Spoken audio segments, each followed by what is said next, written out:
Hey Barry, it's Bill Wilcuts. Like I said, I was going to do this video for you.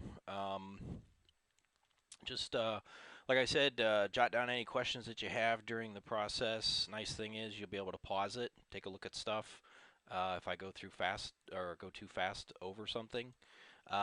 Anyway, so we'll start here with the market analysis. Now I don't have this done like I normally do because it'll have all kinds of personalized information, but because I'm using my broker's account here, um, it's going to be a little bit different. So it's just kind of the data, the raw data for a market analysis. So here's specs on your house that I put in there. Um, the data that I found in here, some of the things like these listings don't even, it doesn't even look like they have the bathrooms, the number of bathrooms in the listing, which is kind of weird. Um, so I can't even compare bathrooms. But usually if they got an extra half bath, that's usually like a $500 adjustment, no more than 1,000. But basically, the way this works is that and so what I want to do is just kind of explain to you how appraisals work. What they do is they pull a property that's comparable and take the little differences and adjust the prices accordingly. So this house here, the first one sold for 114.9. It's a little bigger square footage, so we take off $2,200. You had a shed. This one didn't appear to, so I added $1,000 for the shed. Now I know you got a really nice shed. So don't take it personally, but that's really about all you're going to get. In fact, it probably should only be $500, even though all the things you've done to that. That's kind of the weird thing about outbuildings is that if um, if you uh, if you go and put $60,000 in an outbuilding, the bank is only going to allow you to is only going to give you a $10,000 value for it, no matter how much you spend. And I've checked that with multiple appraisers. So anyway, so just running through these real quick, you can kind of see here that um, these each have adjusted prices and so forth, and you can see what I took off for the square footage. I took it off at $20. Let's see, I think, yeah, it was $20 a square foot. Um, so this one was a much bigger house. Now the nice thing is that typically larger homes tend to bring up the value of the smaller homes. So it's not a good idea to have the largest home in a neighborhood. It's good to be either right in the middle or smaller, the small or one of the smaller homes in a neighborhood. So anyway, so here's a couple of others. You can see those and the adjusted prices on them. And 107, and then this one brought it way down to 97,000. So you kind of take a group of these and then you pull out the oddballs. So this one would actually be pulled out, and that's why and then, the other part is, like I was talking to you on the phone, you take a look at the numbers on the solds, and then you also look at the actives and see what your competition looks like, and then you just kind of price somewhere in there where your competition is, and then hopefully you can get a decent price for the house. Here's a vertical column way of looking at the same information in more details. Here's your subject property, your house, here's the subject property, and then these are the comparables going across, so you can see the differences in square footage, and then here's the adjustments on each one as well, and the adjusted prices. And then there's on the next page, there's the same thing with the others. I used a total of 6 houses to do this, so you can take a quick look at that, see the differences there, and then here's some averages and so forth. But with looking at, here's average of 109. Um, I'm kind of putting that as hopefully that would be the bottom price, somewhere in that ballpark. But I'm thinking more of the 112, listing at 114.9. And I would probably, unless something really odd came up, then I would probably stick to that 114.9 listing price for quite a while. Namely because when you do a price drop, you need to do it in $5,000 increments, because you're dropping price range. So to drop from like 114 to 112 or something like that doesn't really do much. because you're not hitting any other buyers. Because you might have a buyer, because people typically shop in $5,000 increments. So you might have a buyer that's approved for 110. And now if you hit one, now if you drop yours to 1099, now that guy's going to get your listing. Okay, so that's kind of the idea there. Now, if you drop the price a little, that might entice buyers who have already seen the home or it's already popped up on their radar. They might go take another look at it since you're coming down on your price a little bit. They might say, oh, well, you know, he's a seller that might be a little bit more desperate now, so we might be able to get a better price on the house, and then just expect to get a low offer. Or, you know, you probably get a low offer below 110 just to see what you'd go for. Um, Here's a map of where the properties are located in relation to yours. Property number 1 here is your house. These are all within a half a mile, so they're really close. So there's properties and their sale prices, not the adjusted price, but the sale price. So now let's move on to taking a little bit look at a little bit more detail of these homes, and we'll just kind of flip through. I like to, I look at the photographs, so I'm just going to flip through these, and that gives me another idea. There's two ways of looking at this. One is just crunching the numbers and square footage, and it's got an extra half bath or something like that.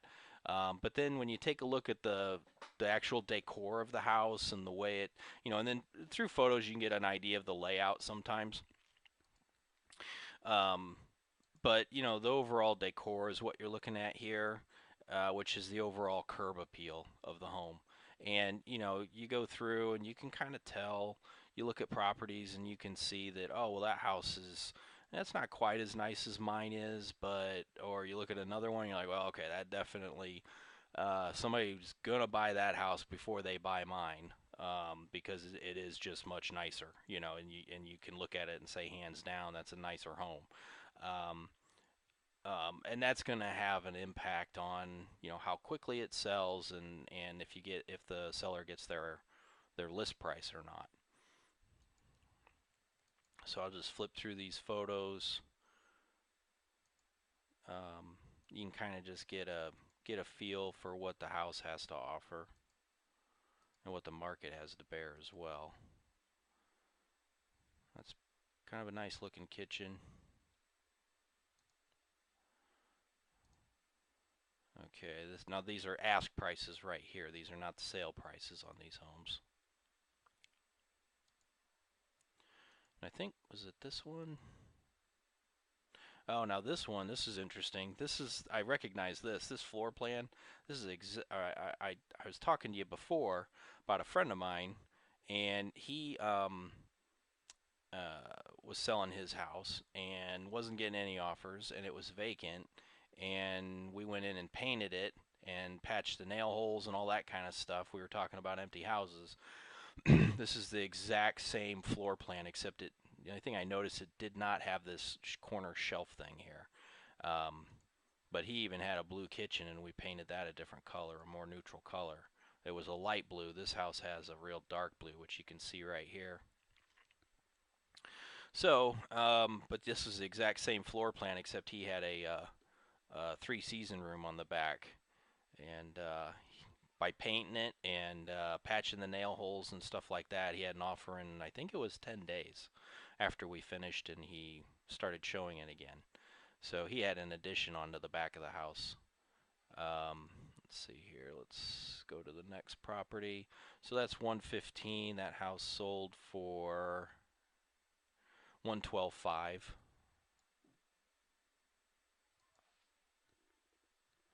And there is, I know there's an active listing in here that is the exact same home you have, and is actually on your street. Now these photos are a little blurry, so I'm just going to kind of flip through them quickly. And I hope this comes out okay on the video. And also, I'd appreciate your feedback on the video, and, you know, let me know, yeah, that was great, you know, because I think it's going to be, this is about 30 minutes. It's going to take me about 30 minutes to go through all this. But let me know if you thought it was good or what, or helpful, or uh, yep. Okay, so on to the next house here. Oh yeah, they have no photos of the inside, which is odd. Next one, I think this is the last comparable that I used. Yeah. Yeah, now this house, this looks really nice. Just to give you an idea, I mean, they could, they've got a little bit too much clutter and stuff everywhere, but it's nicely arranged and everything. So this house looks really good to sell. Just to give you an idea as to what looks good. This is a good example. This room looks great.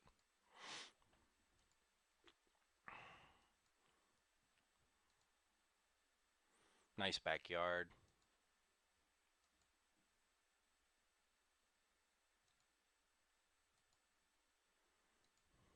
Okay. That's 700 West Cora, so that's on your street. Let's see. I think was that the last one? Yeah, that was the last one. Okay, so um, give me a minute here, and I will bring up the active listings, and we'll cover those. Okay, so here's a list of active listings for sale in your zip code. Let me go back to the criteria here. I did all active listings at under 125,000, minimum 3 bedrooms, and your zip code. And I didn't really limit it to anything else because that's pretty much the way a buyer is going to shop. It's going to be mostly price and a couple of features, how many bathrooms do you want, and so forth.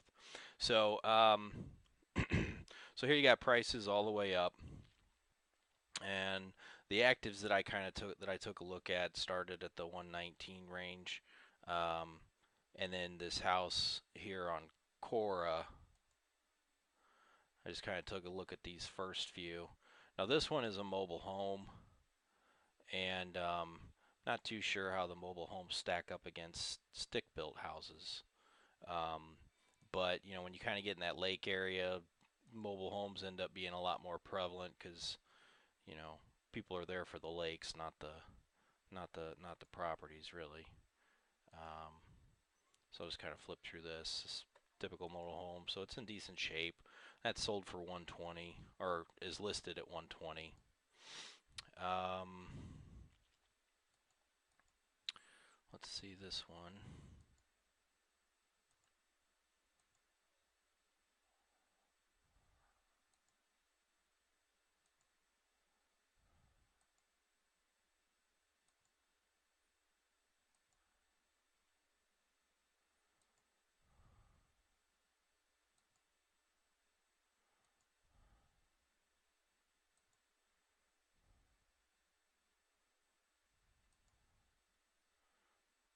I don't know. It looks like kitchen might be a little cramped.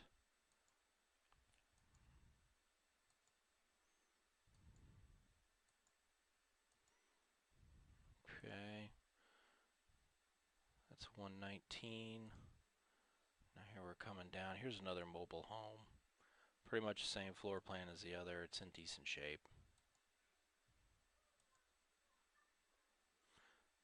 I think once you've seen one of these, you kind of seen them all, unless it's kind of been not hasn't been taken care of.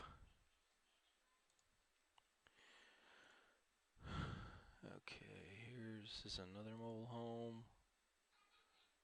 Let's see. Now that has a nice outbuilding, which is really kind of tough to compete with.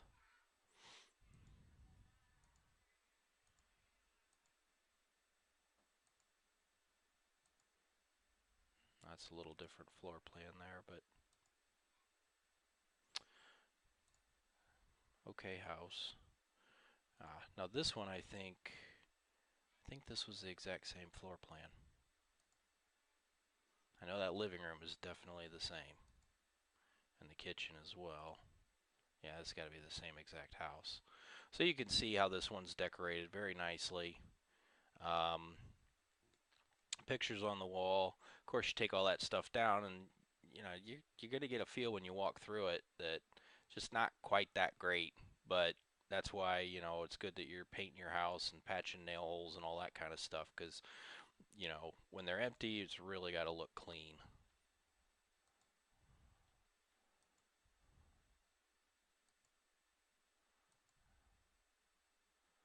So that one's very comparable, and they're listed at 114.5 right now. So that's why I'm saying shouldn't be a problem for you to get in right there.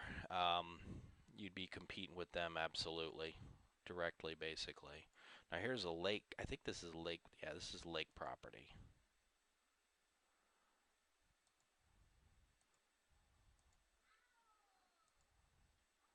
But it's still at a decent price, and that's the only thing that concerns me.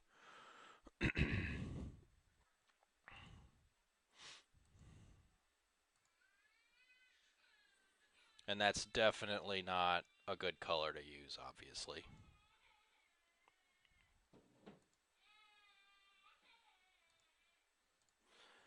Okay, and I think, let me see here. Now we did look at this one. This was one at 112.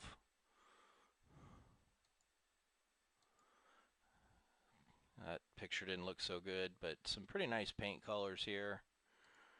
Empty house, looks very clean.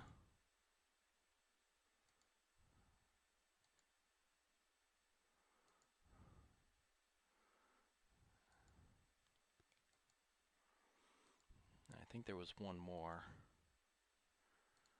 Let's see this one. No, that's a 100-year-old house, so that one doesn't even compare. So anyway, so that's pretty much that.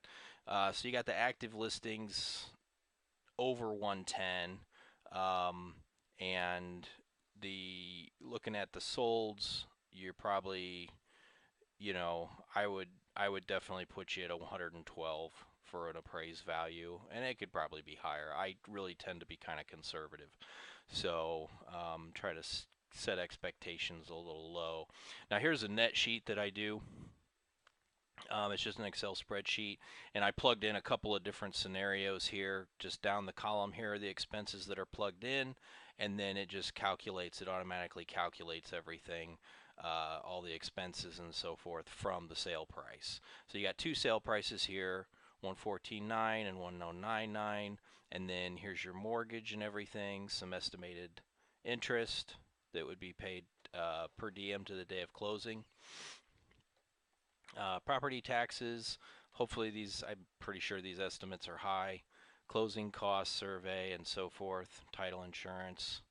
Um, Home warranty, you probably be paying for a home warranty since the house is 12, 13 years old. Unless it's pretty much anymore, unless they're 5 years or newer, people typically will ask for a home warranty. Now, I also calculated in here to give you a conservative estimate 3% in closing costs that you would pay for the borrower, for the buyer. Okay, so their closing costs are, who knows, 2,800 bucks. They pay. They're basically supposed to pay that, and then you pay it for them. Now, I also threw in $1,500 for the carpet that we had talked about. I think that's probably about right. Because you didn't have a whole lot of carpet to put in. Hopefully, I'm high on that. But I threw $1,500 in there. And then there's the 6% sales commission, which is split between myself and the other agent. So technically, the way it works is you're paying me 6% to sell your home. And if another agent, which is usually the case, brings me a buyer, I split that with them 50-50. And then my firm, and I'll have to get this paperwork to you, but my firm also charges a transaction fee, which is a fee to maintain your file, and a lot of back office stuff that goes into a transaction. So I know a lot of companies charge that, and I'm pretty sure, I know ours is one of the cheapest. I've seen them at like $325 and so forth. But you only pay that if the house closes, and it gets taken out at closing. So crunch the numbers, take the sale price, subtract everything, and here's what you end up with. Total expenditures and the difference. So you end up with 10,000 cashing out at 10,000 here in this scenario, and 5,600 if it sells at 1,099. So those are kind of what you can expect to get out of that's kind of what you can expect to get out of the home. Let's see what else. I think probably about the only other thing I was going to say was that in our area here in Fort Wayne, I don't know why people do this, but we do a 50-50 split with the other agent. So whatever the commission is, typically that's what we'll do. Sometimes if it's like a $300,000, $400,000 house, sometimes you'll see the listing agent or the buyer's agent gets 2% or 2.5% because I mean if it's 300,000, that's still what is that? That's still four, six, $7,000 commission. So it's still pretty good. So sometimes you'll see that, but in Kosciuszko, and it looks like up in your area too, they do this split where they do the sales commission might be 6%, and I see a lot of 6%. I don't know that everybody charges 6%, but with this saying that the commission buyer broker commission is going to be 2.4. I'm pretty sure that this commission is going to be a total of 6%. And what they do is the listing agent takes 3.6 and then the buyer's agent gets 2.4. I don't know why they do that, but they do. So if I list the property, I'll do a 50-50 so that there's a 3% there for the buyer's agent. And I don't know if it'll make a difference. It doesn't make a difference to me when I see it, but some people it might. That might entice an agent to really kind of coax a buyer into your house over another one. And maybe if it comes down to two houses like that other one that's listed, the one 14.5 that I showed you that was the exact same floor plan, if it comes down between you and them, maybe the agent will say something that might sway him your way, just because he's going to get a little bit higher commission. I don't know. So anyway, that's something else I wanted to point out to you. So really just to kind of wrap things up, like I said, looks like an appraisal at 110 or whatever is absolutely no problem. I don't even think 115 would be that hard to get for an appraised value. As far as the active listings go and your direct competition, I think it's putting you between 110 and 115 for sure.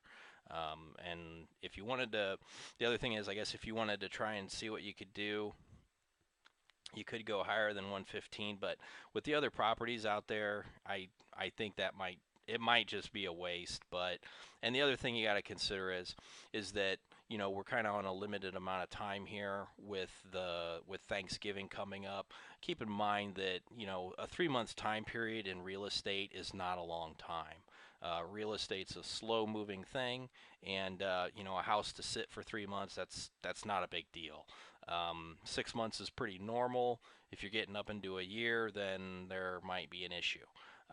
So anyway, point being is that is that if you're up at 120 or something like that, just to see what you can get, you might that might not be a good thing, but be prepared to drop it from 120 to 115 in like 20 days or 30 days at the most, because you do have Thanksgiving coming up. In fact, I would probably only do that for maybe a couple of weeks, a week or 10 days or 2 weeks, just because you want to get down before Thanksgiving, so you got plenty of time to hit that market.